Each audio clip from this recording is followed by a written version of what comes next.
Dear brothers and sisters, welcome you all in the name of Jesus. Let's read the Word of God.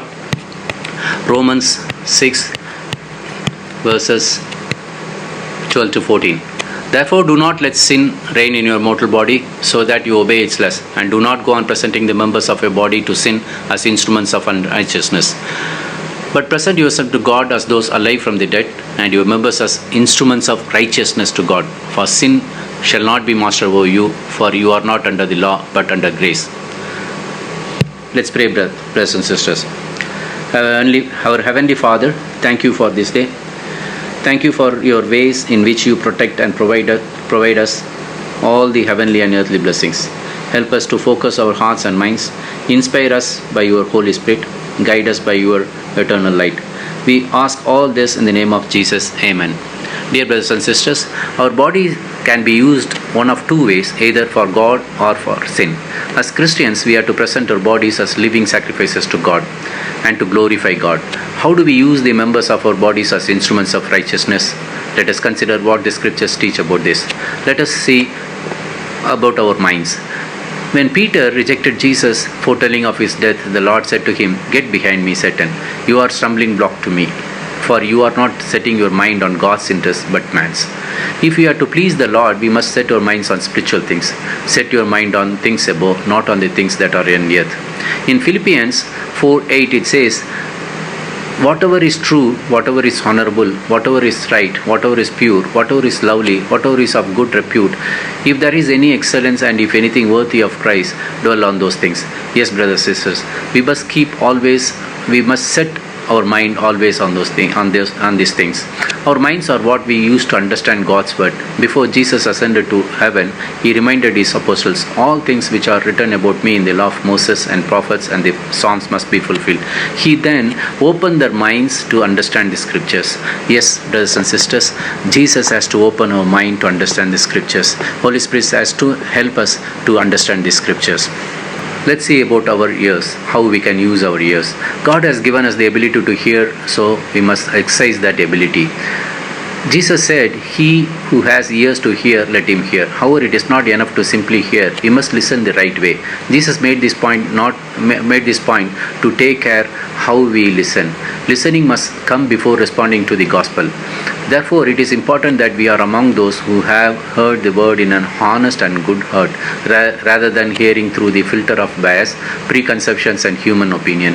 In order to use our ears properly, we must have them open to the truth. Truth is found in the teaching of those who speak of the wisdom from above.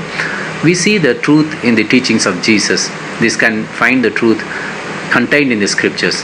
But we must be willing to listen and study the scriptures in order to learn the truth. We must not be like those who turn away their ears from the truth. Otherwise, we will never be able to please God. Let's see how we can use our eyes. We cannot always control what we see, but we need to control where our focus is directed. Jesus said, "The eye is the lamp of the body." So then, if your eye is clear, your whole body will be full of light. But if your eye is bad, your whole body will be full of darkness. If then the light that is in you is darkness, how great is the darkness? Focusing on evil things is detrimental to all areas of our lives. In his warning about false teachers, Peter said they had eyes full of adultery that never cease from sin. Their lives were not full of the actual sexual relationship of adultery, but they focused on that evil. As a result, they would never cease from sin. It is important that we do not use our eyes to focus on those things which are. Instead, we need to have the determination of David. I will set no worthless thing before my eyes. In particular, we are to avoid lust, something David failed to do in his infamous affair with Bathsheba. Jesus said, "You have heard that it was said, you shall not commit adultery. But I say to you that everyone who looks at a man with lust for her has already committed adultery with her in his heart. If your right eye makes you stumble, tear it out and throw it from you." We must not look at or focus on those things that are worthless and sinful. Instead, we must fix our eyes on Jesus and on those things which are right and good.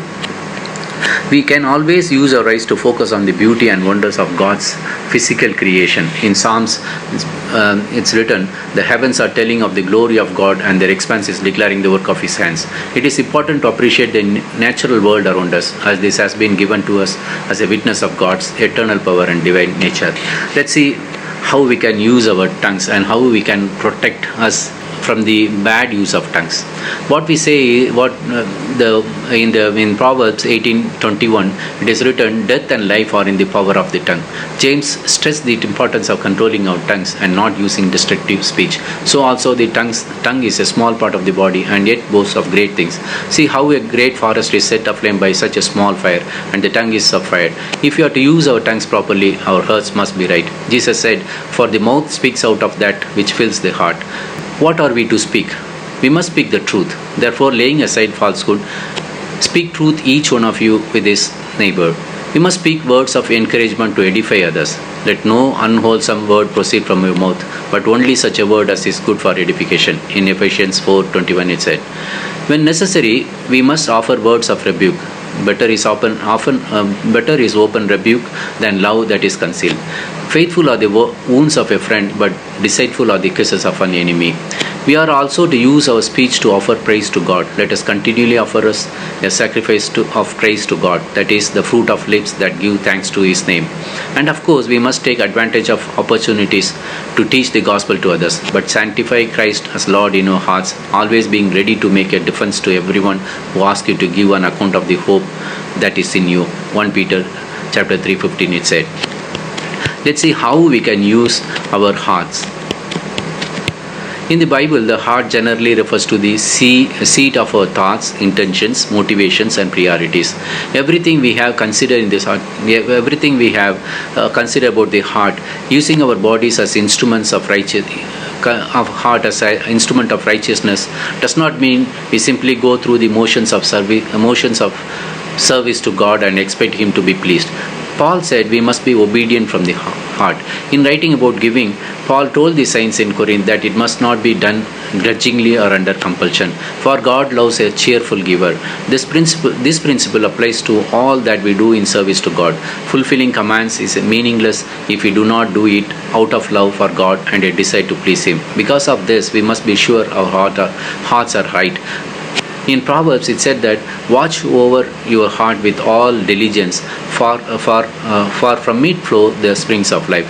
If our hearts are right, that will lead us to use our minds, ears, eyes, tongues, hands, and feet in a way that will please the Lord. It is as Jesus said, "If you love me, you will keep my commandments." Dear brothers and sisters, let's see about our feet, how we can use our feet. The feet are used in the same sense of going. As the Lord's disciples, we need to be sure we are headed in the right direction. The Israelites were told, "So you shall observe to do just as the Lord your God has commanded you. You shall not turn aside to the right or the left." In Deuteronomy 5 verse 32 said, "Though the law which the Israelites lived under was nailed to the cross, the responsibility to walk straight down the path of God remains the same. We are to walk in the light as He Himself is in the light." Jesus said, "Enter through the narrow gate, for the gate is wide and the way is broad that leads to destruction. And there are many who enter through it, for the gate is small and the way is narrow that leads to life, and there are few who find it." In Matthew 7 verses 13 to 14 it said, how can we stay on the narrow path that leads to life? We must be sure we take the word of God with us. In Psalms it's written, "Your word is the lamp to my feet and light to my path." In discussing the armor that Christians are to put on, Paul said, "Shod your feet with the preparation of the gospel of peace."